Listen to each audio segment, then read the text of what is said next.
Okay, welcome back to the show. And today I'm joined by a man that you may know as Michael Myers, but Mr. Brad Loree. How are you doing today, man? Fantastic. How about yourself? I'm doing good. We're just having a great conversation there off camera. Sometimes the best podcasts are the ones that ain't recorded. Well, that's just it. This is when you get the dirt you and I were talking about. Can't air For that. for the dirt, you can tune in next week. Maurice, how does this work now? Is it this is live, or do you edit this and show it later? I don't edit it unless my internet, which has been dodgy today, completely fucks up. So this is just a straight through conversation. I got you. Okay, right on. Yeah, we're not live at the moment, but this will be out in a week's time. Okay. Gotcha. In a week's Yeah. time? Yeah. Okay. Sorry, I got a leaf blower out window here, so it was bound to happen. It was bound to happen. Look, there's only one place to start, and I think all the fans will want to start here. You know what I'm talking about, man. It's the time you went to Ireland. Yes, that would have been that was what year? That would have been like September of 1987. Long time ago. I was on a year before I was born. A year before you were born. Oh, there was my back. You just reminded me how old I am. I was on a 1 year around the world trip, and I was in Europe for 5 months, and I had just spent a month with my brother hitchhiking through Europe. And when we came out of Morocco, he went north and I went west to Portugal, and I worked my way up to Calais and then took the ferry over to Ireland. Very rough trip, and spent a week and a half in Ireland, then went over to Scotland. And anyway, made a 6-week journey after we had parted, and met my brother again in the south of London, and hung out with him for another week. And then he went one way and I went the other. He ended up going back to Canada because he got laid off from his job in Croydon. So, but yeah, no, I loved Ireland. The name Loree, our last name Loree, as the story goes, was originally Lowry. And I guess in the 16th century, the King of France said anybody living in Europe could practice any religion they wanted. So all these Hugarites, I think they were called, or anyway, they all came to France.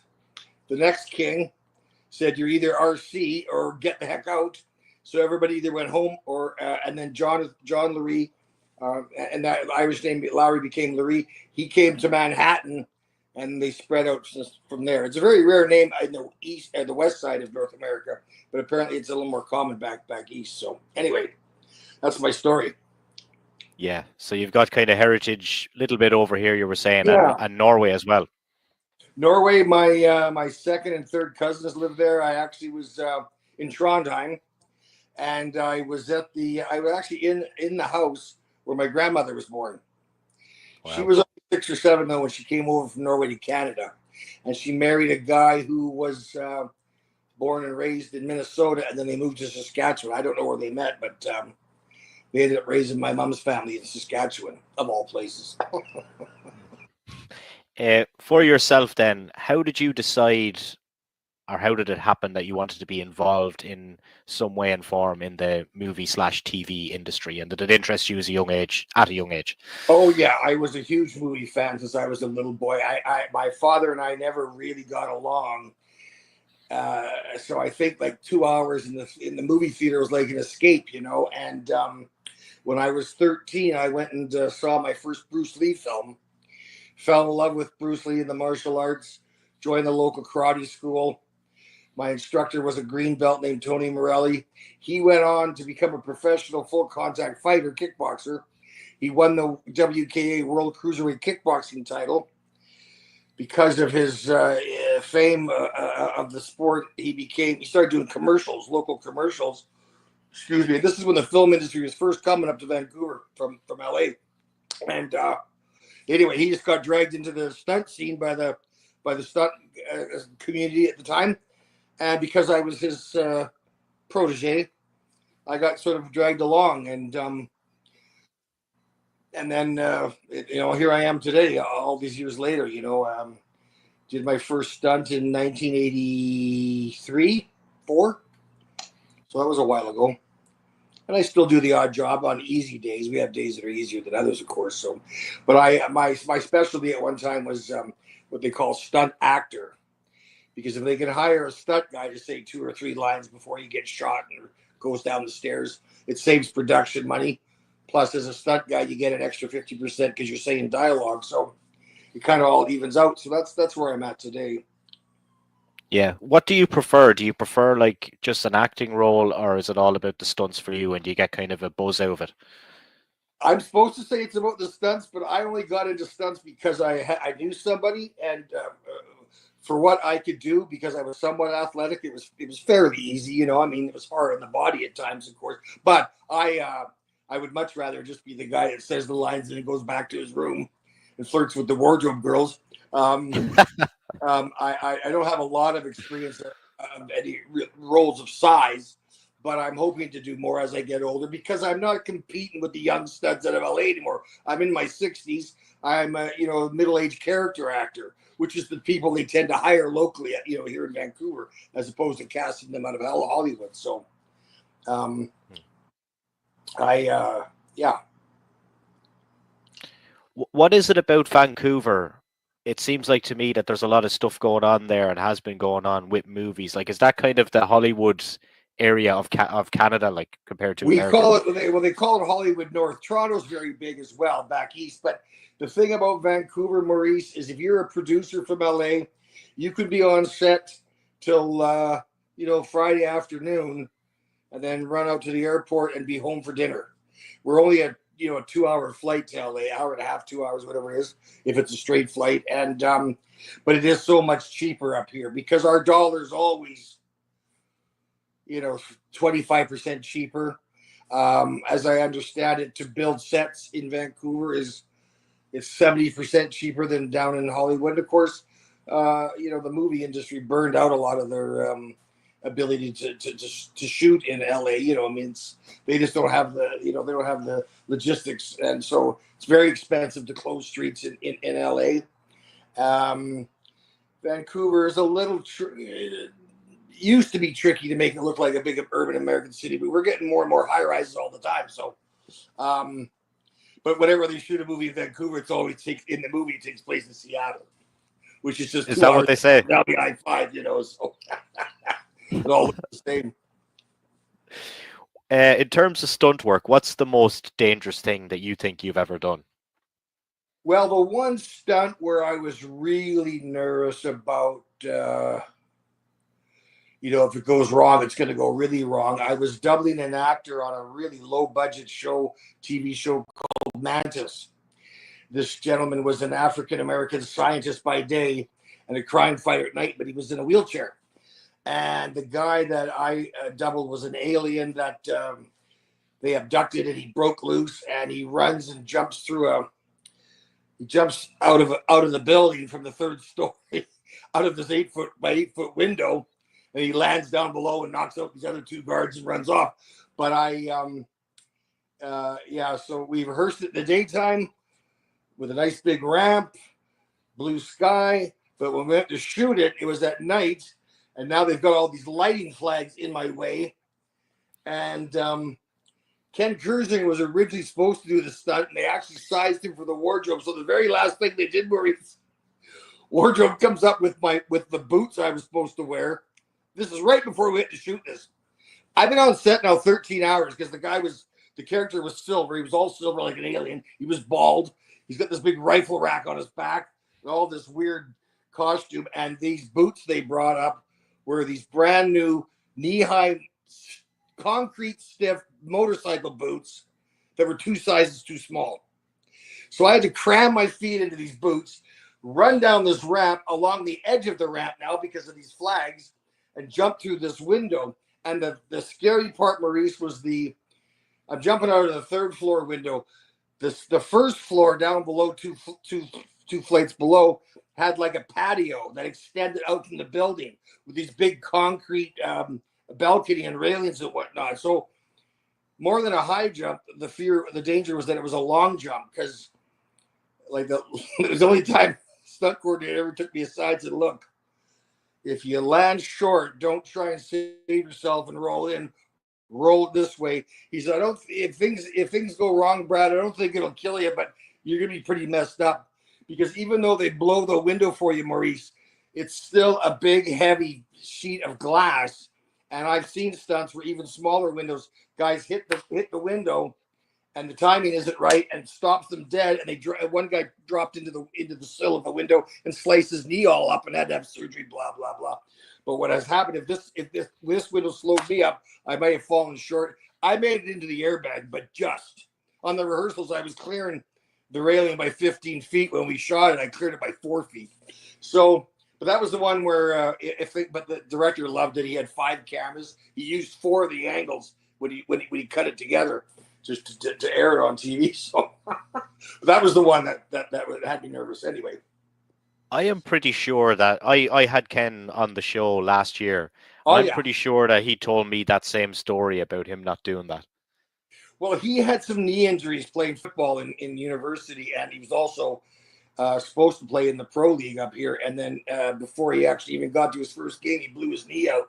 And Kenny still has knee issues, and he was really like I said, it was that long jump, and he didn't think he was going to have the strength to make that long jump. And I don't blame him. I just wish I didn't have to wear his boots. Big boots to fill. But Kenny, you see, is my buddy Tony, the karate guy I was telling you about. He's the one that brought me up. But he knew I wanted to be an actor, and I kind of looked up to him to the point where I never really got it in my head that I would ever be I could make a living as a stunt guy, because those guys were up here and I was down here. But Ken Kersinger is the one that took me aside one day, and he said, Brad, if you get a headshot and a resume and a pager, I'll take you around and introduce you to everybody you need to know. Excuse me. And so Tony opened the door, but Ken's the one that pushed me through it. So I always attribute Kenny for having given me my career and my life. So and here I am now talking to you because I've been in the film industry. So it's all thanks to Ken. Yeah. Here you are talking to me now, and how far you've fallen now on this little show here now. Oh, I love it. I love it. This is as close to celebrity as I'll ever get. Ken and I are going. Ken's coming to Chicago with me in 4 weeks. He'll be at that show. He and I were supposed to go to Europe this year, but that show got postponed in Amsterdam. So, but we're going to Chicago together. He was a really, really nice guy, and he seems like a really nice guy when I was talking to him as well. Yeah. So the one thing that you and Ken have in common is that you were both notorious serial killers in different franchises. Well, yeah, I was doing this wrestling show, actually, Maurice, a low budget show for Fox called Los Luchadors, and we finished the first season, and everybody goes off to find their next job. And the first AD was interviewing with the Halloween people, and they said, they didn't know who they were going to use for their Canadian stunt coordinator, and they hadn't found their Michael Myers yet. Oh, you should talk to Brad Loree. This guy says, I'm driving in my car. I get this call from this woman I never met. She says, how tall are you, Brad? I says, I'm 6'2.5". She says, oh, great. Can you come in tomorrow to meet the executives?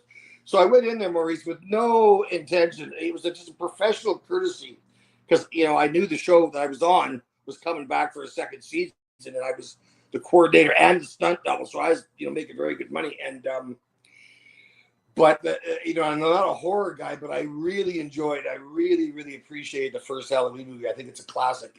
And so when I went in there and I did the walk for the director, Rick Rosenthal, and they said, okay, Brad, now if we haven't looked at anybody else, but if you get the job, we're going to send you to LA to cast your head and all this and that. And I said, well, I got to go all the way to LA just to double how many actor. They says, no, you're not going to double the guy. You're going to be the guy.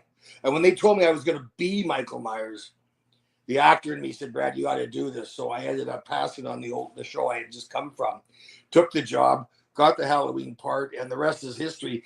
Then they came to do the Jason versus Freddy, and one of the big producers on the Jason show had seen me in an interview on set.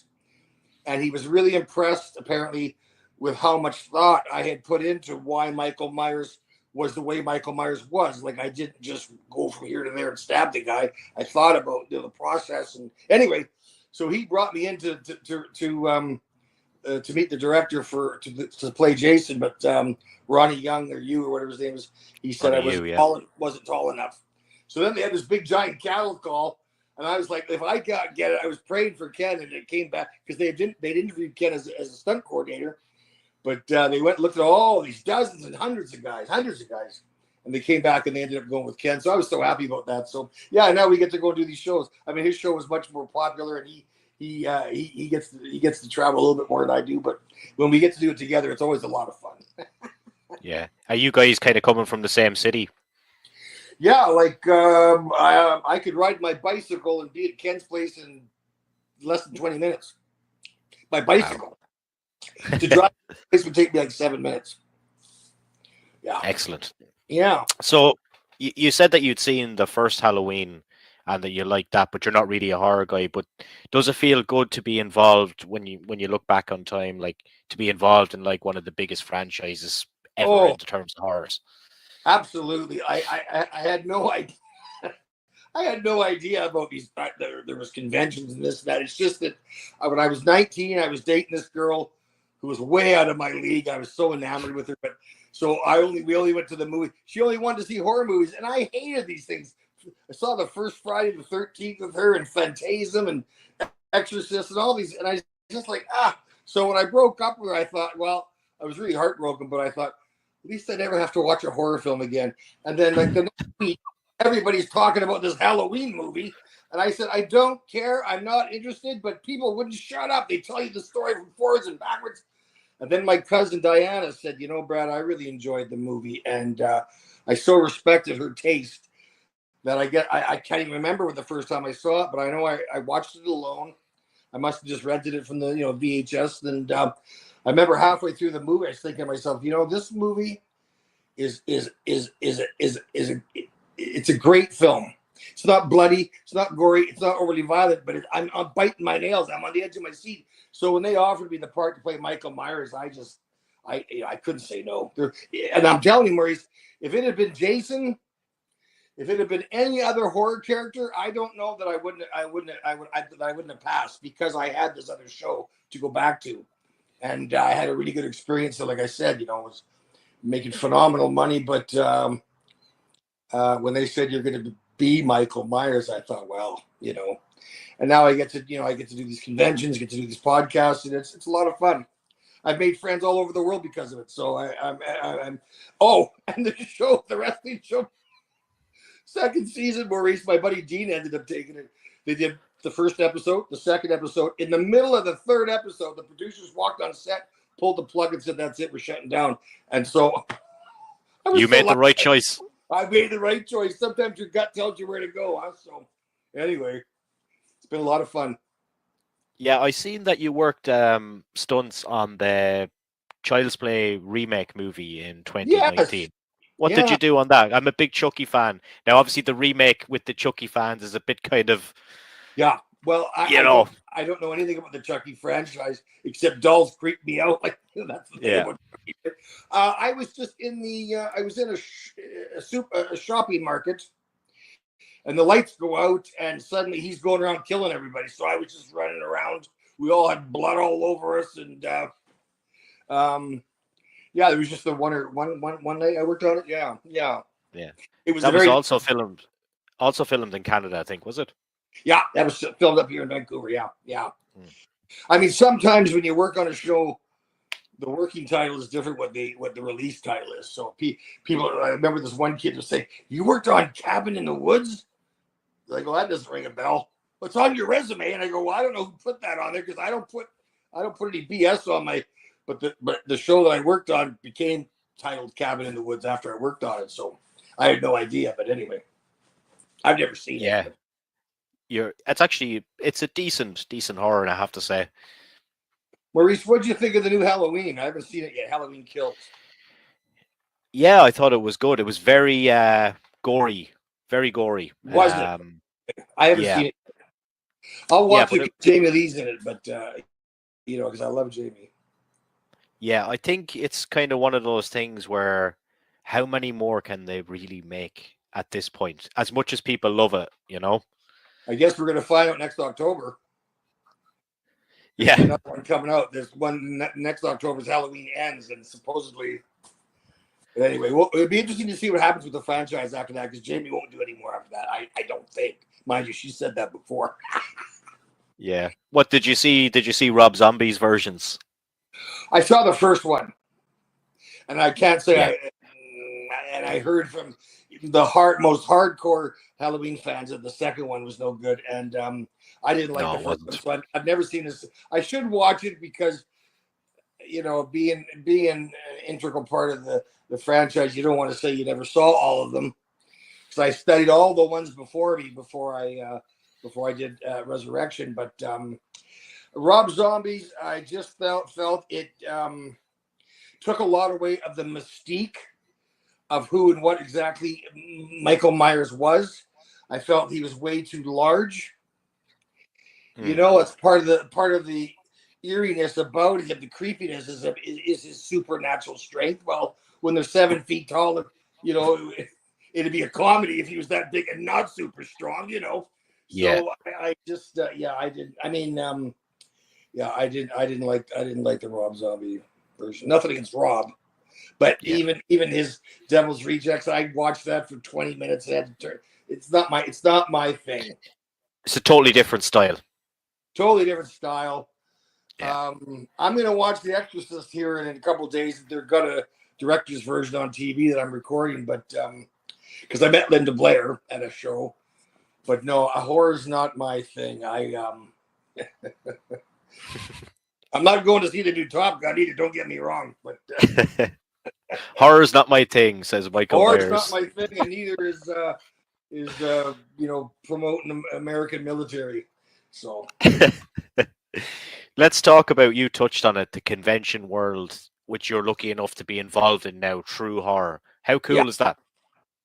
Oh, it's fantastic. I mean, I've been now to Europe a bunch of times, all expenses paid. And I would really, that's why I'm saying to you, if you ever hear of something going on in Ireland, give me a thumbs up because, there's a number of cities in the States that I haven't been to yet that I'm hoping to do through the convention world. Chicago's one of them. So I'll check that off this next month. And I love to travel. When I was 10 years old, my teacher, Mr. Redlack, social studies, the whole year was just slideshows of his travels. And this guy had been everywhere. So as a 10-year-old, I had the love of travel instilled in me, very, very ingrained in me. And that's why I took off for a year around the world. And a month would be the maximum I'd want to leave home now for now. But because I'm a little older and I like to be a little more comfortable. But these free weekends away, I love them. Don't make a ton of money at them, but if it covers my burgers and beers and I can make some new friends, and especially if I get to go with Ken, because he's a little bit of a nervous Nelly when it comes to traveling. He's always entertaining. I'm the same. He doesn't like flying, no. He doesn't like flying. He's too big for the seats, for one thing, and yet they won't fly in first class. He always tries to get the emergency aisle because those seats are a little deeper. But he's also, when you get to the airport, he doesn't want to go into the pub or the restaurant until he walks that 40 miles down to the end of the gate to see. Oh, he's one of those. Yeah, he's got to touch the gate to know that know exactly where the gate is, and then we can go back to the restaurant and have a glass. He's just really funny that way. And if we have to get to the airport or get anywhere, he wants to go 3 times as early as you need to be, But hey, better safe than sorry. So I mean, I'm happy. It's because of him I get to do all this. I never let him pay for anything when we're together because I owe it all to him. So he's one of my oldest and dearest friends, and we're having a lot of fun still. Because we're not going to do this forever. Yeah. George, I'm good friends with Gina Wilbur, George Wilbur's daughter, and George is he's 80, but he's only 80, and he's having a tough time right now apparently. So I'm really sorry to hear that because he's not doing any more conventions apparently. And Dick Warlock's talking about retiring. Well, he's retired 2 or 3 times now. So anyway, yeah. The what was I going to say? Oh yeah, I was like, in terms of the airport, I like getting to the airport early. But then I like going straight to the bar for 5, 6, 7, 8 drinks, however many, and then getting on the flight and having a great time. Yeah, it's the only way to go. Absolutely. Yeah, because because I'm not the greatest flyer either. But when Are I you a little have, nervous? Oh, yeah, yeah. when I have, you can imagine how much beers I had going to America, because my flight was at I think it was 11 a.m. and we got there at 5:30. So Jeepers. So you we flew from where to where? First flight. from Dublin to Chicago, and then from Chicago to Dallas.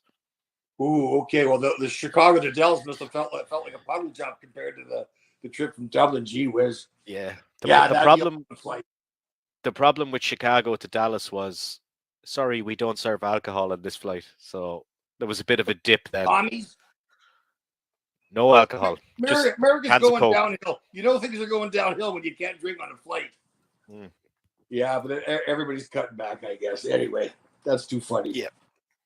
In Hey, terms of yourself, yep, go ahead. sorry, Maurice. I just want to ask you before I forget, how much is a pint of Guinness in Dublin now?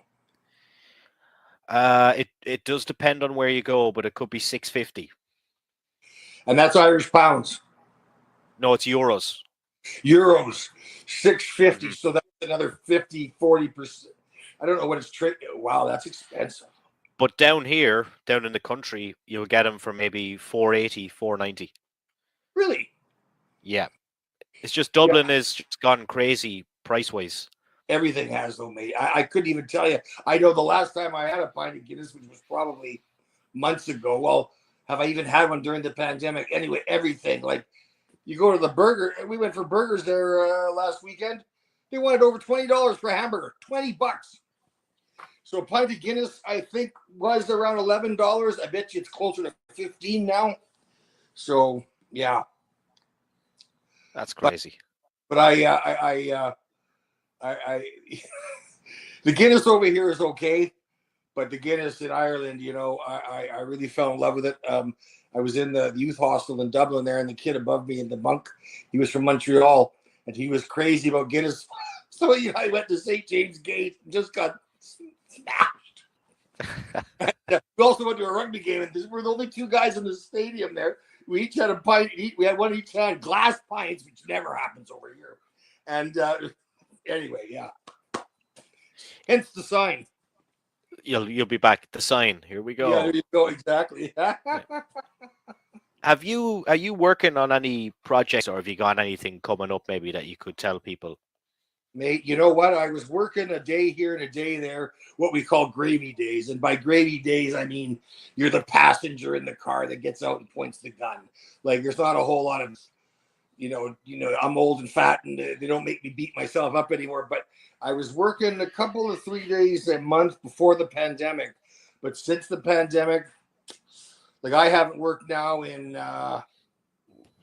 it's got to be 3-4 months since I worked last. And part of that is because of this weight gain. When the pandemic came, it just made my depression and boredom worse, like everybody. And I tried to eat and drink it away. And now I have to get off my ass and lose some weight because the doctors are telling me that my health's in danger. I'm pre-diabetic and I'm, my different things are low and things are high. High blood pressure's higher. It should be blah, blah, blah. So I either will or I won't. And I tell you, the one thing Canada kind of had in common with us over here in Ireland, there was very harsh lockdowns over there as well, wasn't there? Oh, Like very shit was hard. too crazy. Our prime minister apparently invested in Moderna, so everybody has to get 17 shots over here now. I think we're the last country that insists on you getting tested before you come back, or at least you still got to fill out all this information like on an app. It's called ArriveCan.